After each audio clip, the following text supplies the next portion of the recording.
Hi, I'm David Lawrence, and I'm going to show you how to make a terrific recipe from Catherine McCord of Weelicious.com.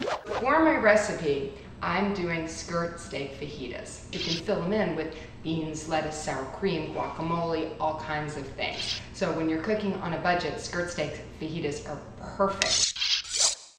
So the first thing we're going to do is we're going to put together our marinade. And I'm really excited about this, Catherine, because you started with garlic, one of my favorite things in life. A couple cloves goes into the blender, a little bit of olive oil, then we've got the juice of some fresh limes, a little bit of soy sauce, and some fresh cilantro. Definitely can't live without that. And one of my favorite things, a little tequila. So we'll pour that in. And we're just going to blitz this together in the blender until it's all processed. Perfect. So now I'm just going to take my skirt steak, put it into a Ziploc freezer bag. This is one of my favorite ways to marinate any kind of meat. And we're going to pour the marinade in. And you want to let this sit for a minimum of 4 hours.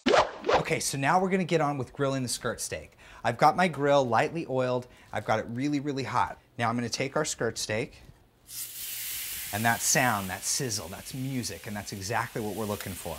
And while our skirt steak is cooking away, I'm actually going to get on with the peppers. So I've got a little bit of canola oil, about a tablespoon in a saute pan. Just got that heated up so there's a little bit of ripple on the oil. I'm going to pour the onions in and pour the red peppers in. So the thing about skirt steak, because it's so thin, it cooks incredibly quick, just a couple minutes on each side. Flip that over. We'll just let that go for another couple minutes on the other side. Now I'm going to show you guys how to slice this up. If you don't know, you always want to slice skirt steak across the grain.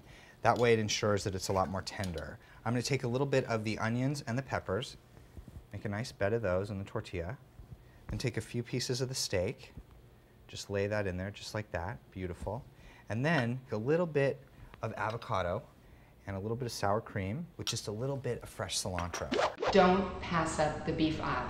You can afford it, especially if you're cooking a recipe like these skirt steak fajitas. Catherine, I think this looks great, but we want to know what you think. So give this recipe a try and let us know. Get more recipes from Catherine, along with other top food bloggers, at goodbite.com.